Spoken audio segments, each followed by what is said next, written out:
యాక్చువల్గా చాలా మందికి ఇప్పుడు జానీ మాస్టర్ చూస్తే జానీ మాస్టర్కి ఇంకా పెళ్ళి అవ్వలేదని అమ్మాయిలు చాలా మంది ఐ లవ్ యూ చెప్పడానికి రెడీగా ఉన్నారు. ఇలాంటి టైంలో మీరు మీ లవ్ స్టోరీ చెప్పకుండా ఈ స్టోరీ చెప్పారు. అసలు లవ్ స్టోరీ ఎలా స్టార్ట్ అయింది? లవ్ స్టోరీ ఏముంది, నేను బోర్ కొట్టినప్పుడల్లా రవీంద్ర భారతికి వెళ్తుంటా. అక్కడికి వెళ్ళి అక్కడ అది ఏదో జరుగుతూ ఉంటుంది షోస్ ఎవ్రీ టైం. వెనకాల కూర్చుంటా, వెళ్ళి బ్యాక్ కూర్చొని చూస్తూ ఉంటా జానీ మాస్టర్ని ఎవరికి తెలియకుండా. అసలు నేను ఉన్నప్పుడు కూడా అంటే ఇంత పేరు రాకముందు నుంచి నేను అక్కడికి వెళ్ళాను. నాకు బోర్ కొడితే అక్కడికి వెళ్తాను. వాళ్ళు భరతనాట్యం చేస్తూ డ్రామాలు చేస్తుంటే నాకు నవ్వు వస్తుంటుంది. వాళ్ళు చేస్తుంటే అది నవ్వుకుంటూ చేస్తూ కొంచెం ప్రశాంతంగా అయ్యి తర్వాత వచ్చేస్తుంటా. అక్కడ ఓ అమ్మాయిని ఒక రెండు కళ్ళు చూసాను. 2 కళ్ళు ఐశ్వర్యలాగా ఉంటాయి కళ్ళు అవి చూసాను. తర్వాత ఫేస్ చాలా బాగుంటుంది ఆమె డాన్సర్. అది బాగుంది అని అప్పుడు కొంచెం కనెక్ట్ అయ్యి డైరెక్ట్ ఆమె దగ్గరికి వెళ్ళిపోయి, మీరు ఏం చేస్తారంటే నేను డాన్సర్ ఇలా క్లాసికల్ ప్రోగ్రామ్స్ చేసుకుంటాను, ఇది నా దగ్గరికి డాన్సర్గా అదే అసిస్టెంట్గా చేస్తారా అని అంటే, లేదు నేను చేయను అని చెప్పి తను వదిలేసాను. ఫస్ట్ నేను మాట్లాడదామని వెళ్ళినప్పుడు వాళ్ళు నాకు మిస్ అయినారు అక్కడ రవీంద్రభారతిలో. తర్వాత అయిపోయింది. ఒక 1 year తర్వాతనో 1.5 year తర్వాతనో మా యూనియన్లో కనబడింది ఆమె. So almost 1 year gap. So మీకు కళ్ళు మాత్రం గుర్తున్నాయి అలాగే. 1 year యూనియన్లో కనబడింది. ఎవరబ్బా అని చూస్తే తను వెనకాల నుంచి చూసాను. తను అరే ఇది బాగుంది, ఇది చేశారు, ఆ రోజు చూసిన అమ్మాయి అని చెప్పి తనతో మాట్లాడదామని ట్రై చేశాను. అప్పుడు మిస్ అయిపోయింది. నాకు మిస్ అయిపోయి కనబడలేదు. తర్వాత ఇంకా నేను నా పని చేసుకున్నాను. తర్వాత రఘు మాస్టర్ దగ్గర ఎవరి దగ్గర అసిస్టెంట్కి చేయాలి. రఘు మాస్టర్ గణేష్ మాస్టర్ దగ్గర డాన్సర్గా చేశాను. ఏంటి మీరు డాన్సర్కి వచ్చారు అంటే, నాకు ఇంట్లో ప్రాబ్లమ్స్ ఉన్నాయి దానివల్ల వచ్చాను. వాళ్ళ ఇంట్లో ఏదో సంథింగ్ అది పర్సనల్ వాళ్ళే. సో దానివల్ల తను వచ్చింది అని అంటే, సరే నా దగ్గర చేస్తారు అసిస్టెంట్గా అంటే చేస్తాను అని. ఇంకా అప్పుడు తను అసిస్టెంట్గా తీసుకున్నప్పుడు ఇంకా అక్కడ వేరే ఆలోచన ఉంది బయట అడగడానికి. అసిస్టెంట్ తీసుకొని ఇంకా అక్కడ నుంచి తనతో పరిచయం పెంచుకొని ఈగ షూటింగ్ చేస్తున్నాం. 1 year ఈగ షూటింగ్. ఈ ఈగ షూటింగ్లోనే నాకు పరిచయం తను తీసుకున్నాను.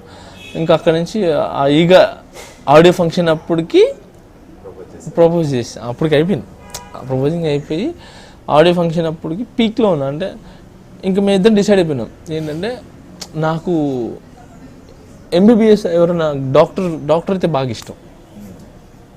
డాక్టర్ ఏదైనా చదువుతున్నా ఏదైనా, ఎందుకంటే అది దేవుడి తర్వాత దేవుడు అంటారు వాళ్ళని. సో దేవుడు ప్రాణం పోస్తే డాక్టర్ నిలిపేవాడు.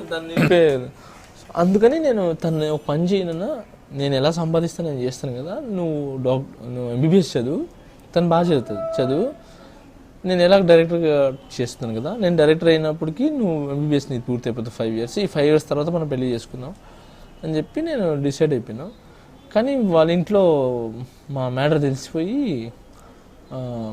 నేను ముస్లిం తన హిందూ కదా, సో ఒప్పుకోలేదు వాళ్ళ ఇంట్లో.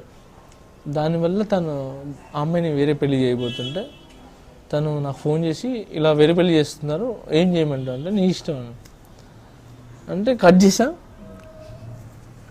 ఇక్కడ అమీర్పేట్ బిగ్ బజార్ దగ్గర బ్లూ డ్రెస్ వేసుకొని నడిచి వచ్చేస్తా ఉంది. దగ్గరికి వచ్చేసా. ఏంటి నాన్న అంటే, వచ్చేసాను, పెళ్ళి అయిపోతున్నా వచ్చేసాను. సరే ఓకే ఏం చేద్దాం అంటే, నేను వచ్చేసాను నీ ఇష్టం అని ఫోన్ కొట్టి, అరే 6 గంటలు 8 గంటలు పెళ్ళి రా నాది, రెడీ చేయండి రా అని చెప్పి మొత్తం 1 hourలో డిసైడ్ చేసి 1 hour పెళ్ళి చేసుకున్నాం. 8:30 పెళ్ళి చేసుకుని ఇంకా ఇంటికి వెళ్ళాము. గెట్అవుట్ అన్నారు, మా ఇంటికి వెళ్ళాం. ఇంట్లో కూడా గెట్అవుట్ అన్నారు. ఇంకా అక్కడి నుంచి వేరే దగ్గరికి వెళ్ళిపోయి, ఇంకా అయింది. చిన్నప్పటి నుంచి నాకు కొన్ని కోరికలు ఉన్నాయి, నేను అవి తీర్చుకోవాలి అని 5 star హోటల్ బుక్ చేయండి అని చెప్పారు.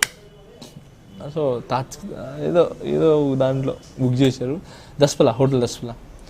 అక్కడికి వెళ్ళి అక్కడ మా ఫస్ట్ నైట్ మేము ఒకరికొకరు అర్థం చేసుకొని అక్కడ నుంచి మళ్ళీ వెళ్ళిపోతున్న టైంలో మళ్ళీ మా ఇంట్లో వాళ్ళు పిలిచారు, మళ్ళీ వెళ్ళాము. అక్కడ నుంచి ఇంకా కంటిన్యూ చేసుకుంటూ వచ్చి మా అమ్మగారు మా నాన్నగారు తర్వాత చనిపోయినారు. తర్వాత నాన్న చనిపోయిన తర్వాత మా అమ్మగారు మా అన్న వాళ్ళ దగ్గరికి అక్కడికి తిరుగుతుంటే వెళ్ళిపోతుంది. ఇప్పుడు మేము కలిసి ఉంటున్నాం అంతే. మీ పేరెంట్స్ సైడ్ ఓకే, ఇప్పుడు అమ్మాయి వాళ్ళ పేరెంట్స్ కూడా వాళ్ళు కూడా ఓకే ఓకే, అందరూ కలిసే ఉంటాం, బాగానే ఉంటాం, నో ప్రాబ్లం అంతే. బాబు ఒక బాబేనా?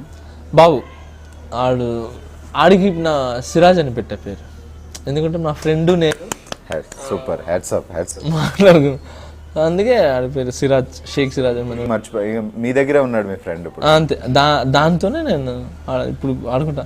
మనం చూస్తే చాలా బాగుంటుంది, నేను మీకు చూపిస్తాను, వీడియోస్ చూపిస్తాను. యాక్చువల్లీ నేను దాపెట్టా, నేను ఎవరు చూపించడం దాపెట్టా, కొంచెం పెద్ద అయిన తర్వాత చూపిద్దామని. బాగుంటాడు, మా అందరికంటే అందగాడు. వాళ్ళ అమ్మ బాగుంటుంది, నేను బాగుంటాను, మా ఇద్దరికంటే బాగుంటుంది. సో మీరు ఇందాక ఒక విషయం చెప్పారు, నేను ఇప్పుడు క్లాసికల్ డాన్స్ నేర్చుకుంటున్నానని. మీ మిస్సెస్ దగ్గరే నేర్చుకుంటున్నారా? ఓకే, ఇలా కూడా ఉపయోగించుకుంటున్నారు. వాళ్ళని అప్పుడు అవమానించినందుకు నాకు క్లాసికల్ అమ్మాయి దొరికింది. అవమానం కాదు, నాకు అప్పుడు భయం అండి, తెలియదు, నాకు భయపెట్టేశారు మిగతా వాళ్ళు, వెస్టర్న్ డాన్సర్స్ ఆడేవాళ్ళు అందరూ. అది నేర్చుకుంటే అలా అయిపోతారు అని నేర్పించారు, అది భయం వేస్తుంది. యాక్చువల్లీ అలా కాదు, అలా ఏం కాదు, భరతనాట్యం నేర్చుకుంటే అలాంటి ఏం రాదు, అది మనం ఉండే విధానాన్ని బట్టి ఉంటుంది అంతే.